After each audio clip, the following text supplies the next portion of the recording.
Welcome to New York's number two sports show. The Yankees win the doubleheader against the Toronto Blue Jays to take the series. They lost game one. Then there was a rain out for what was supposed to be the Saturday game. And then they're able to win both games on Sunday at Yankee Stadium to improve to 17-11. Game one was a bit of a disaster. Devin Williams blows the save and is subsequently demoted out of the closer's role, which will now essentially be taken over by Luke Weaver. Um, so the Devin Williams piece is a big part to the struggles that the Yankees have had early in the season, which haven't been that much. Devin Williams has accounted for a lot of that. So the Yankees are 3 games up in the loss side of the Boston Red Sox and the Tampa Bay Rays. They are 2 games ahead of Boston, 3 games ahead of Tampa, and now 4 games ahead of Toronto with winning 2 out of 3. So, you know, for the fact that Devin Williams has been kind of removed out of high leverage situations, honestly, is a good thing at this point. And look, I still think that Devin Williams very likely to get the closer role back. Like, it won't take much. Uh, and that's not really a bold prediction. I think it's very likely, whether it be him starting to get better in lower leverage situations or Luke Weaver struggling. Like, they want him to be the closer, everything being equal. But you can't have any confidence in him. So it's another situation where the Yankees could have swept a series where Devin Williams messes up, where you could have maybe had a sweep. Certainly the Tampa Bay Rays series, that could have been a 4-game sweep. This one as well. And these are division opponents. Like, you cannot be giving games away against divisional teams. And then even to a lesser extent, you had that Pittsburgh series, obviously not a division opponent, where, and this is like being a little bit overly critical, but where Devin Williams came in extra innings. Again, you have that ghost runner at second, but he lost it there as well.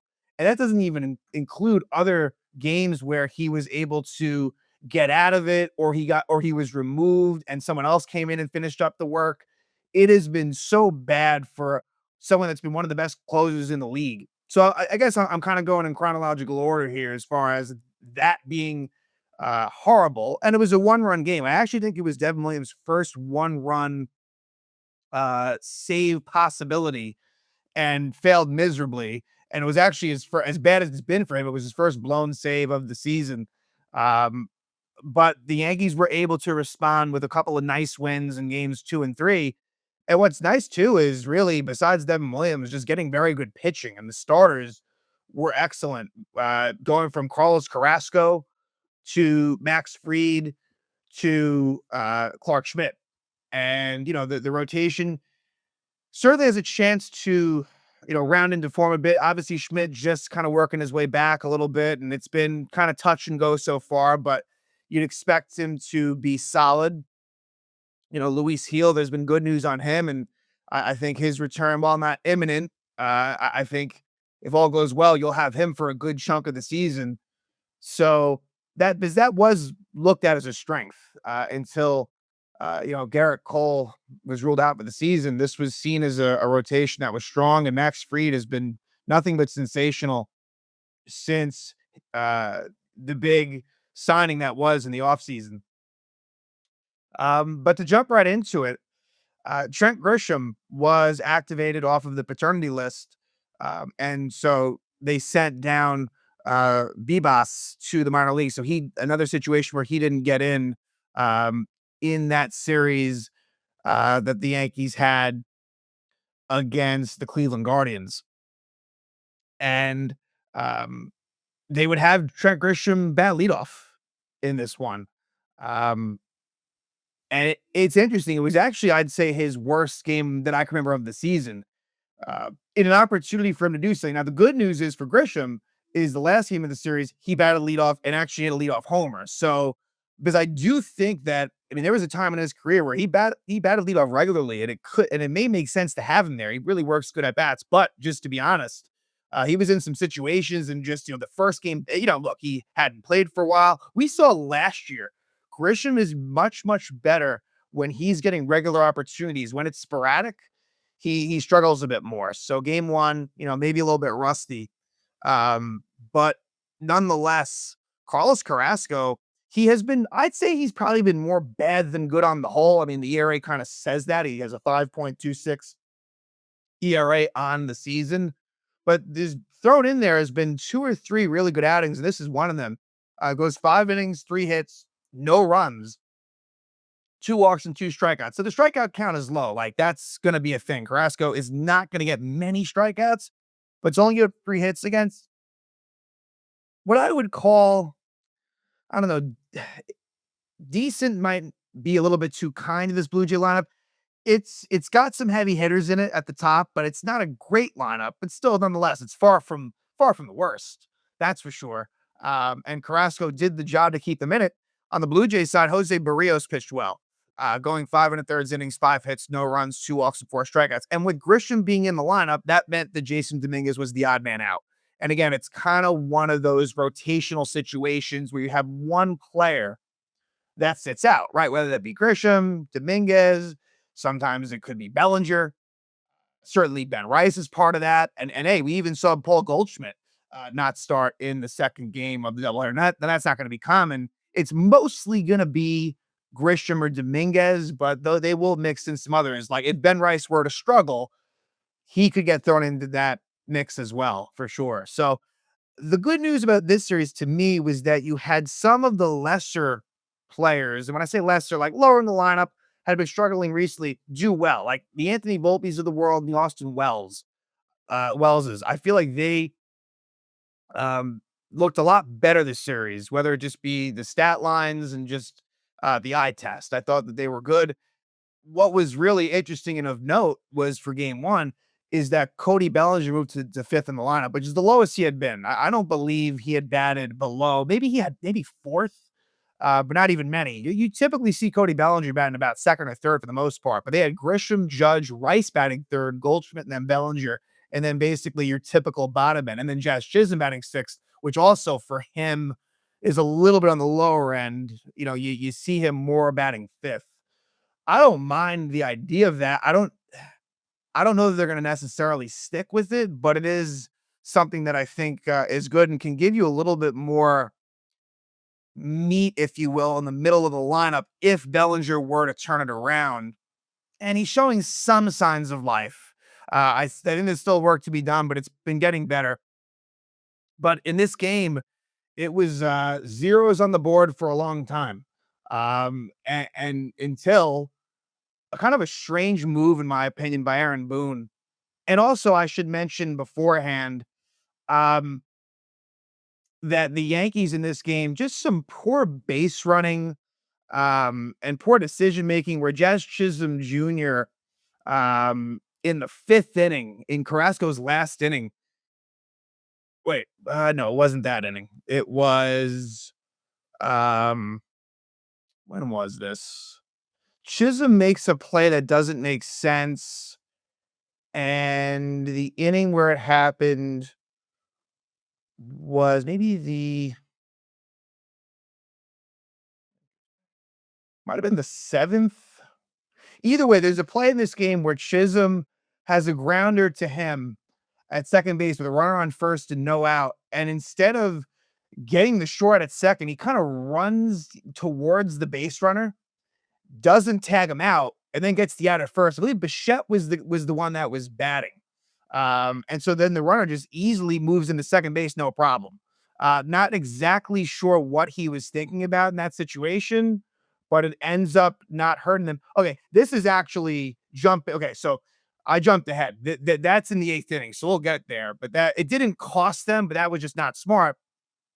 And then earlier, um, okay, in the sixth, a couple of caught stealings, but let's get there first.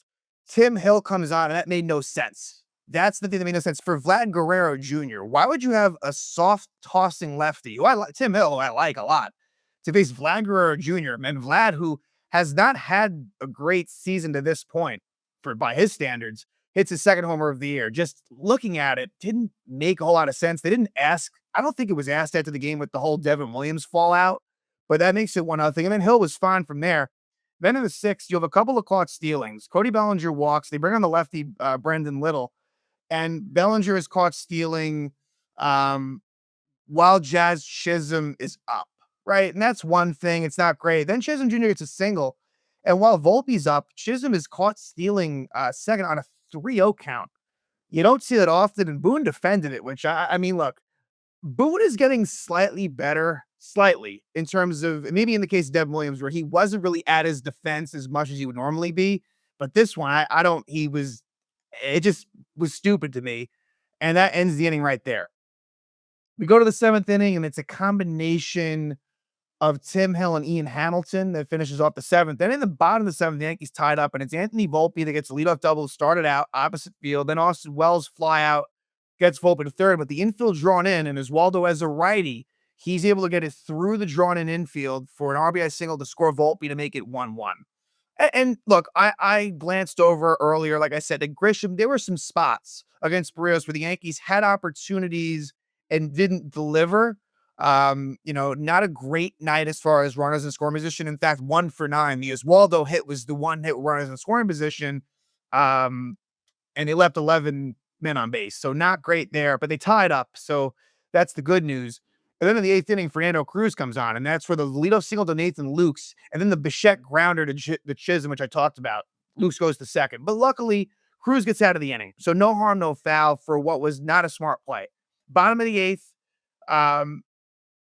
they bring on a lefty, Mason Fluharty, I believe is how it's pronounced. And he actually ends up getting the win, not really necessarily deserved. Cody Bellinger gets a hustle double. Uh, it was a ball that dropped in front of George Springer. It probably could have or should have been caught by one of the Toronto outfielders, but good hustle by Bellinger for sure. That's the one thing that I'll say with Cody Bellinger, despite the struggles. He really is all hustle. And that is good, for the team to play with that sort of style. Then after a Chisholm walk, Volpe is hit by a pitch. So bases loaded, 1 out, and Austin Wells delivers with a sac fly. Hit pretty well enough to score Bellinger and make it 2-1. Then Oswaldo flies out. So that sets the stage for 2-1, ninth inning. Devin Williams is on. And it was just bad from the outset. He falls behind George Springer with 3-1, and it's a ripped single by Springer. Then he falls behind Andres Jimenez 2-0, but then he comes back into the count 2-2, and then he hits Jimenez. So a single Springer hit by Jimenez, and then a 2-run double for Alejandro Kirk to make it 3-2 Toronto, and Williams is deservedly booed off the mound. You had to. He has been so bad. The ERA jumps all the way to 11.25. It's crazy. Picks up the loss. So now he's 0-2. Like I said, it was his first blown save and just a disaster first month as a Yankee for Devin Williams. Just truly pathetic on his part. And then Mark Leonard Jr. comes on and allows an RBI single to Addison Barger to, make it a tougher go. And that run is charged to Devin Williams. We go to the bottom of the ninth. The Blue Jays closer, Jeff Hoffman, comes on. And Ben Rice would get a 2-out double, so Paul Goldschmidt represented the tying run, but he pops out to end it, and the Yankees lose 4-2. So a very tough loss in a string of many tough losses. I feel like, the Yankees being 17-11, to me, that could be a much better record. It really could be. They've had games slip away that just shouldn't have happened, and Devin Williams, while not in all of those games I'm talking about, good amount of them, he's been front and center for the reason that they didn't win the game.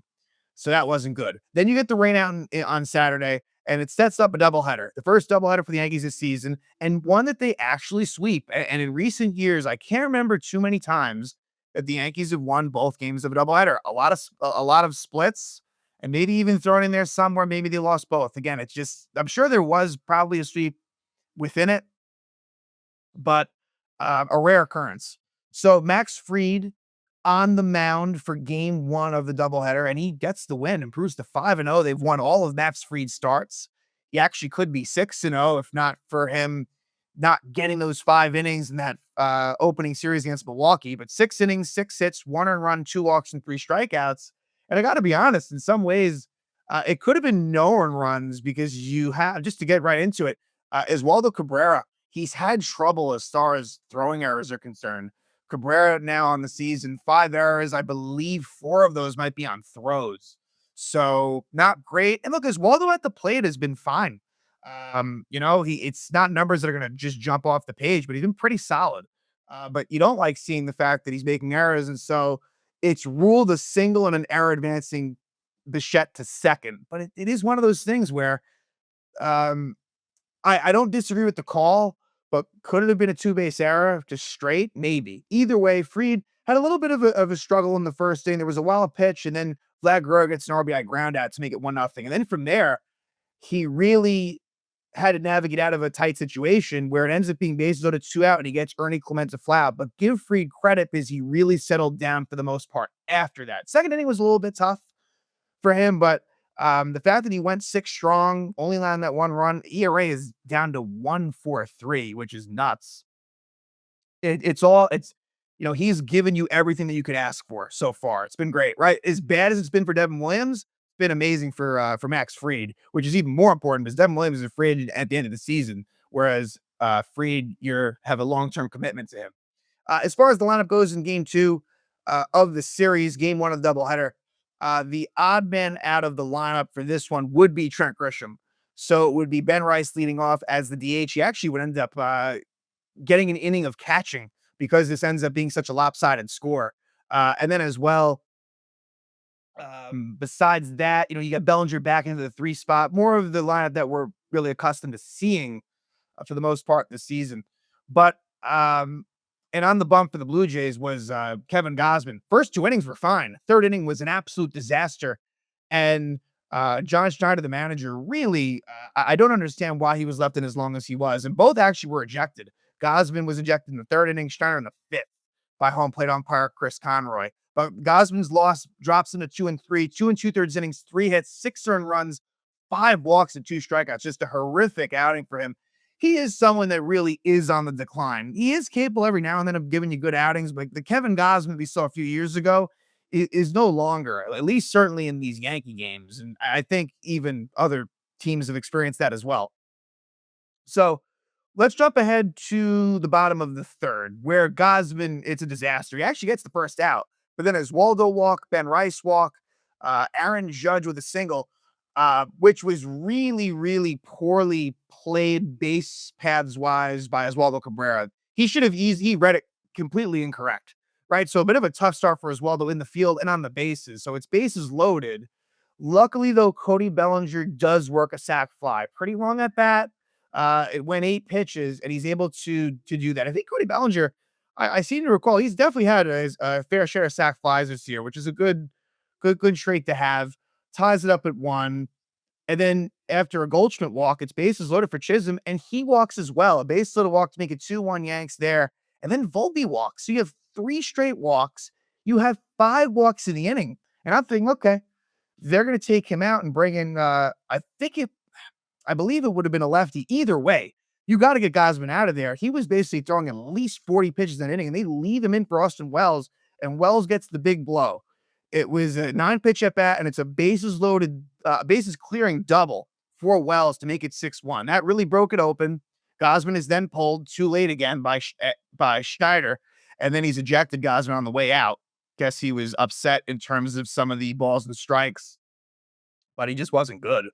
And then the Yankees add on 3 more runs in the 5th, and that would be Anthony Volpe homering, his first homer in quite some time, opposite field homer to make it 7-1, his 5th homer of the year. Then a 2-run double by Oswaldo Cabrera makes it 9-1. We go to the bottom of the 6th. You get a Paul Goldschmidt RBI double, make it 10-1. Just real blowout at this point, trying to bring in some of their lesser relievers. And then for the Yankees, a couple of Yankee debuts to round it out. Yuri De Los Santos, not to be confused with Angel De Los Santos from last season. Yuri, who was with the Pittsburgh Pirates for a couple of seasons, he makes his Yankee debut. He was called up as the 27th man for the doubleheader. So presumably, I believe he was sent back down after the games wrapped up. He pitched a couple innings, did give up a run in the no, actually, he didn't give up a run. He pitched 2 scoreless innings. In the 9th, but no, jumping in bottom of the 8th, the Yankees score 1 more run on a Jazz Chisholm fielder's choice where there's an error. So that makes it 11-1 Yankees. Then the 9th inning, Tyler Matzik makes his Yankee debut. The former Atlanta Brave lefty comes on, and he was hit around a little bit. There was a play that Dominguez could have made on Miles Straw, and then Cody Bellinger as well, but he was hit hard. Either way, getting his feet wet. And Matzik finishes it out, does give up that run, but the Yankees win 11-2. So just a very dominant performance, pretty well rounded as far as just, looking at the box score as well. Um, where you're getting contributions basically up and down the lineup.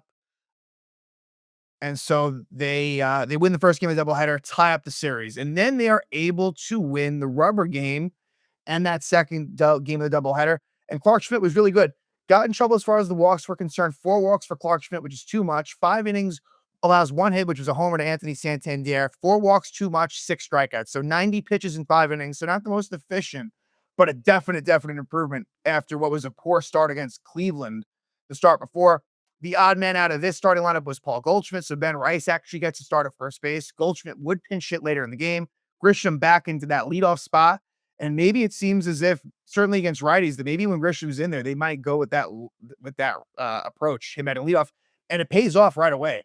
As off of Chris Bassett, who had a long homerless drought. Bassett's been very good this season for the Blue Jays, and he loses and drops the 2-2. Went 5 2/3, 6 hits, 4 runs, 1 walk, and 5 strikeouts. And Grisham gets on the board with a homer, his 7th homer of the year, and right back on track for him. And that makes it 1-0.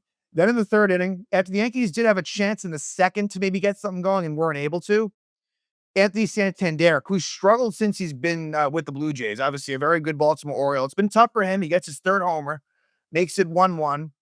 And then at that point, Bassett and Schmidt kind of settle in and throw up a bunch of zeros. Again, Schmidt kind of finishes out strong. And then Tim Hill comes on in the 6th inning. Tim Hill, the pecking order right now is basically with Williams down. And the top three are basically Weaver, Fernando Cruz, and Mark Leiter Jr. And then I guess Tim Hill, although Tim Hill can kind of be thrown in there because if there's a lefty situation that presents itself, he could be thrown in there. And then Ian Hamilton's somewhere behind there as well. So still pretty good depth with injuries and Devin Williams struggling. So Hill pitches a good 6th inning, and then Aaron Judge breaks his homerless drought with a homer off of Bassett, opposite field, his 8th homer of the season to make it 2-1 Yankees. So he deserved that home run against the Tampa Bay Rays. They didn't have it. And despite him not homering lately, that 9-game homerless drought, the numbers are still unbelievable. He's got a 406 batting average, a 1217 OPS, just stupid numbers. Gives Yankees 2-1 lead, and then they tack on some more. In part off of Bassett and part off of the lefty reliever, Brandon Little. And it would be a 2-out RBI double by Jason Dominguez. So Dominguez continuing to show that he's very good against righties. And so that makes it 3-1. Then they bring on the lefty to face JC Escarra. And JC Escarra ends up really having a really good game for himself. RBI single off the lefty to make it 4-1. Goldschmidt would pinch it for Ben Rice when they brought on a lefty. Naturally, Goldschmidt pinch it for Rice. Then they bring on the righty, Yariel Rodriguez, and Goldschmidt grounds out. Mark Leiter Jr. with a very impressive 1-2-3 7th inning with a couple of strikeouts to boot. Fernando Cruz with a good scoreless 2-strikeout inning in the 8th himself. Again, I mean, Leiter Jr. and Cruz, really good 7th and 8th inning options, honestly. And Cruz's ERA drops to 1.8. And he has the most strikeouts, I believe, among all relievers in the American League. And then the bottom of the 8th, off of former Yankee Chad Green, JC Escarra hits his first career Major League home run. So a great story. The fact that he finally made his Major League debut and gets his first home run. It was no doubt about it. Shot. A very impressive 415-foot blast to make it 5-1 Yanks. Then so Luke Weaver comes out in the 9th inning in what was a non-save situation. The Yankees kind of treat 4-run games as save spots. Luke Weaver, who is now kind of your unofficial closer. I do think they will bring him into certain situations in the 8th inning to maybe get more than a 3-out save, but he is the top guy, no doubt about it, and he gets a 1-2-3 inning as well. He has been hit a little bit hard lately, but he attacks the zone for the most part, and that's the big thing. So with him, an amazing 12 scoreless appearances for Luke Weaver this season, where all of them have been at least 1+ inning. Just amazing stuff. His whip's 0.57. His opposing batting average is 0.67. Just an amazing story. And so the Yankees win. And Tim Hill actually gets the win to improve to 3-0. So the Yankees sweep the doubleheader, and now they will head to Baltimore. So it was a quick 3-game stay at Yankee Stadium against the Blue Jays, and they're back on the road to take on a very struggling Orioles team who just got swept at Detroit. They're 10-17. You don't want to give them life. Yankees are in first. Orioles are in last. And this is a situation where you're just looking to not, ideally winning the series, and you don't want to get swept, of course. And the pitching matchups are Will Warren against Tomoyagi Sugano for the Orioles. And then game two, again in Baltimore, will be Carlos Rodon against TBD. And then game three will be Carlos Carrasco against Cade Povich, the lefty. So not terrible matchups. Of course, it's tough when you don't have Fried out there. But as far as the Orioles, what they're throwing out there, their rotation's in a really tough spot. And so hopefully the Yankees can take advantage of it. So you're seeing now a lot of divisional matchups. And the Yankees have mostly been taking advantage of it with winning 3 or 4 at the Rays, winning 2 or 3 against the Blue Jays, and hopefully they can do the same against the Orioles. So again, a tough start to the series with Devin Williams blowing game 1, now being removed from the closer's role, but ending off strong with a doubleheader sweep against the Toronto Blue Jays. And now they will head to face another AL East foe in the Baltimore Orioles.